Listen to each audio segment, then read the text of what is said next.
श्रोता प्रेमियों, मैं राम सागर शास्त्री आप लोगों के समक्ष रखने जा रहा हूं पुष्प वाटिका में राम। देखिए, गोस्वामी तुलसीदास जी लिखते हैं कि समय जान गुरु आए सुपारी और लेन प्रसून चले दो भाई। समय को जानकर गुरु से आज्ञा लेकर भगवान राम लक्ष्मण के सहित फूल लेने के लिए चले। राम ने कौन सा समय जाना जब उन्होंने जनक के बाग में प्रवेश किया। देखिए, भगवान राम विचार करते हैं कि बिना शक्ति की सहायता से धनुष का तोड़ना असंभव है। जब तक शक्ति की सहायता नहीं मिलेगी तब तक पृथ्वी का भार हरण नहीं हो सकता है। कल धनुष महोत्सव होगा। सीता गिरजा पूजन को बगीचे में आएगी।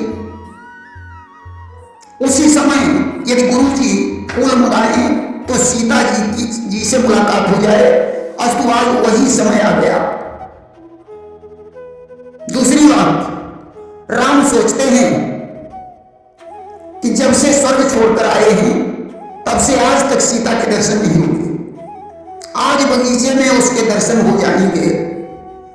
तीसरी बात, राम जनक के बाग को भली प्रकार देखना चाहते थे। आज उसे देखने का समय आ गया। नंबर 4, राम सोचते हैं कि पूजा का समय हो गया है। गुरुजी ने फूल लाने की आज्ञा नहीं की, तब तक गुरुजी ने फूल लाने को कह दिया। देखिए, राम बिना गुरु की आज्ञा से कोई काम नहीं करते थे। नगर देखने के लिए उन्हें गुरु से आज्ञा लेनी पड़ी। जब तक गुरु ने बैठने को नहीं कहा तब तक वे खड़े ही रहे। गुरु की आज्ञा लेकर ही वे संध्या वंदन करते थे। गुरु की आज्ञा से ही उन्होंने अहिल्या का उद्धार किया। गुरु की सेवा करते समय बिना गुरु की आज्ञा के वे शयन भी नहीं करते थे। फिर फूल लेने की तो बात बहुत बड़ी है। बिना गुरु की आज्ञा से वे फूल लेने कैसे जाते। देखिए, फूल लेने के लिए राम अकेले क्यों नहीं गए। राम सोचते हैं अगर मैं अकेले फूल लेने जाऊंगा तो लक्ष्मण सोचेंगे कि स्त्री के साथ बस राम ने मुझे छोड़ दिया। दूसरी बात, जनकपुर में घर घर खबर फैल चुकी है कि विश्वामित्र के साथ 2 कुंवर आए हैं। एक श्यामला है और एक गोरा है। बगीचे में युवतियां यही सोचेंगी कि श्यामला राजकुमार ऐसा है, गोरा वाला जाने कैसा होगा। अस्तु उनकी मनसा अधूरी रह जाएगी। तीसरी बात, राम सोचते हैं कि जब तक हम फूलों का चयन करेंगे तब तक लक्ष्मण कोना बना लेंगे। फूलों का चयन जल्दी हो जाएगा। चौथी बात, कामदेव बड़ा बलवान है। कहीं मैं सीता को देखकर काम के वशीभूत न हो जाऊं। अगर ऐसा हो गया तो लक्ष्मण हमें संभाल लेंगे। पांचवी बात, सीता जी के साथ अनेकों सहेलियां होगी। मैं अकेला उन सबके उत्तर कैसे दे पाऊंगा। छठी बात, सीता को नारद ने बताया था कि लक्ष्मण के सहित राम तुम्हारे बगीचे में आएंगे। अगर मैं अकेले गया तो नारद के वचन झूठे हो जाएंगे।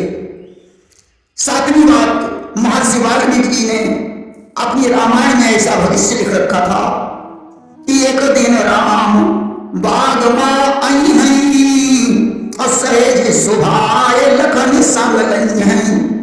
वाल्मीकि जी ब्रह्म के समान हैं, उनके वचन झूठे हो जाएंगे। अस्तु दोनों भाई प्रसून लेने के लिए गए और चाहूंगे से चितई ऊंची माली गन लेने लगे दल फूल मुदित मन। देखिए, राम चारों तरफ क्यों देख रहे हैं। नंबर 1 तो बगीचे की छटा चारों तरफ बिखरी हुई थी। नंबर 2, राम सोचते हैं कि जिस सीता के लिए मैं यहां आया वो तो अभी तक आई ही नहीं। नंबर 3, बगीचे के गेट पर एक पट टंगा हुआ था जिसमें लिखा था कि जनाना बाग है अतः पुरुषों का प्रवेश निषेध है। उसे पढ़कर राम चारों तरफ देखने लगे। नंबर 4, राम चारों तरफ देखकर माली को तलाश कर रहे हैं। तब तक माली भी दिखाई पड़ गया। राम ने माली से बगीचे में घुसने की अनुमति मांगी, परंतु माली इन्हें घुसने नहीं दे रहा है। आखिर माली राम को बगीचे में घुसने क्यों नहीं दे रहा है? देखिए माली सोचता है कि ये जनाना बाग है, कहीं सीता जी ने जनक से हमारी शिकायत कर दी तो वे मुझे सूली पर चढ़ा देंगे। नंबर 2, माली ने विचार किया कि बगीचे में बड़ी बड़ी शिलाएं पड़ी हैं, कहीं वे स्त्री बन गई और मेरे पीछे पड़ गई तो मेरा तो जीना हराम हो जाएगा कि एक नारी पे सब घर उहाली और बहुतक नारी कौन संभाली। नंबर 3, माली ने विचार किया कि कहीं ऐसा न हो कि इनका पैर वृक्षों में लगे और वे वृक्ष मनुष्य बनकर चले जाएं। सीता हमसे आकर पूछेगी कि वृक्ष कहां चले गए, तब हम उसे क्या जवाब देंगे।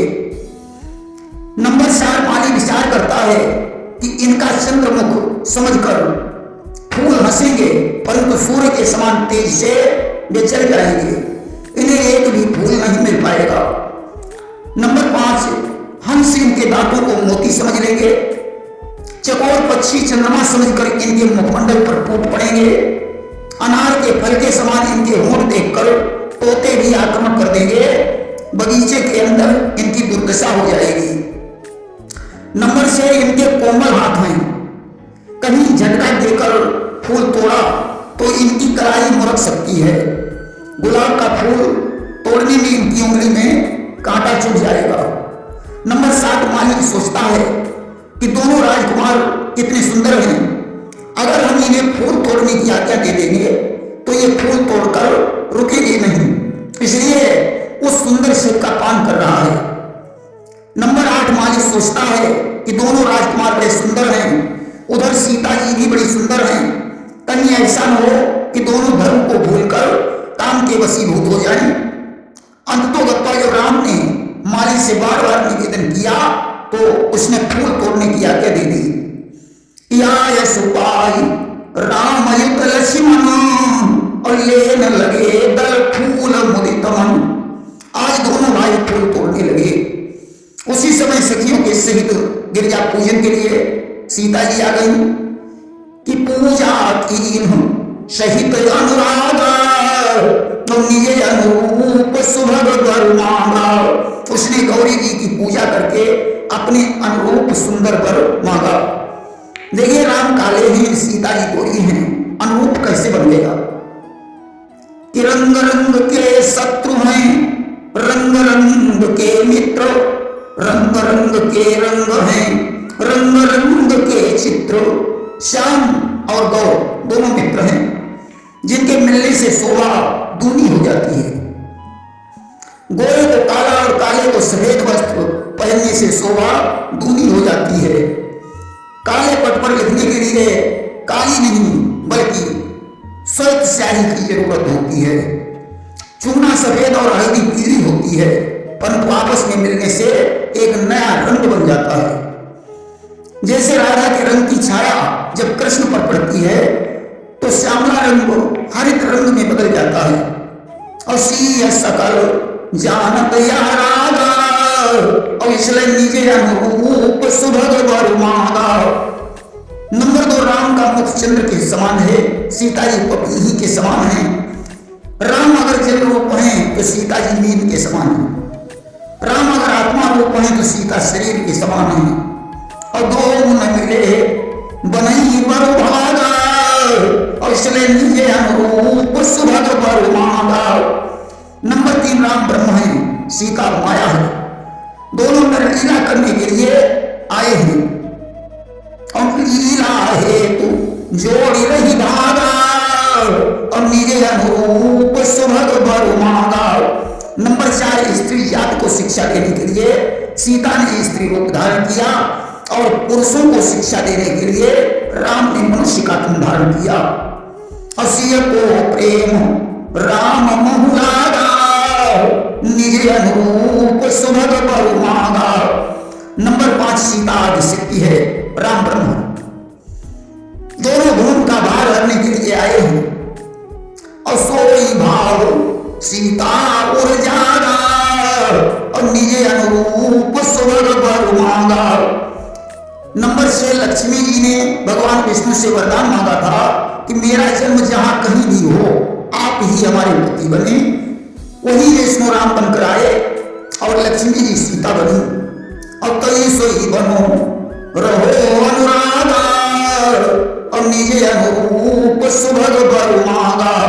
देखिए राम ने लक्ष्मण को संकेत किया कि तात जनक तनया सोई, और धनुष यज्ञ यही कारण होई। राम ऐसा क्यों कह रहे हैं कि यह वही सीता है? नंबर एक, सीता लक्ष्मी जी का अवतार है और राम विष्णु के अवतार है। लक्ष्मण शेषावतार है। राम ने सीता को पहचान कर लक्ष्मण को बताया कि ये वही लक्ष्मी जी हैं जो सीता के रूप में अवतरित हुई हैं। देखिए विनय करने पर सभी देवी देवता प्रसन्न होते हैं कि विनय प्रेम बस भई भवानी, और खसी माल मूर्ति मुस्कानी।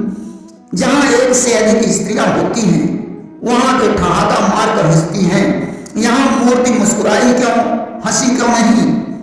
नंबर एक, जहां स्त्री पति के साथ होती है तो ठहाका मारकर कभी नहीं हंसती। गिरिजा के हृदय में शंकर की छवि है और सीता जी के हृदय में राम की छवि है। अस्तु दोनों को देखकर दोनों संकुचित हुई, इसलिए मूर्ति हंसी नहीं बल्कि मुस्कुराई। नंबर दो, खसी माल नाम का एक पत्थर होता है। गिरिजा की मूर्ति उसी पत्थर की बनी हुई थी, वह मूर्ति मुस्कुराई। नंबर तीन, जब सीता जी ने गिरिजा को प्रणाम किया तो उनके हृदय में राम की छवि दिखाई पड़ी, जिसे देखकर गिरिजा को पूर्व जन्म की याद आ गई कि ये वही राम हैं जिन्होंने मेरा पति से वियोग करा दिया था। यही सोचकर वह मूर्ति मुस्कुराने लगी। नंबर चार, सीता जी ने जिस समय पुष्पों की माला गिरिजा को पहनाने के लिए उठाई उस समय उन्हें राम की याद आ गई।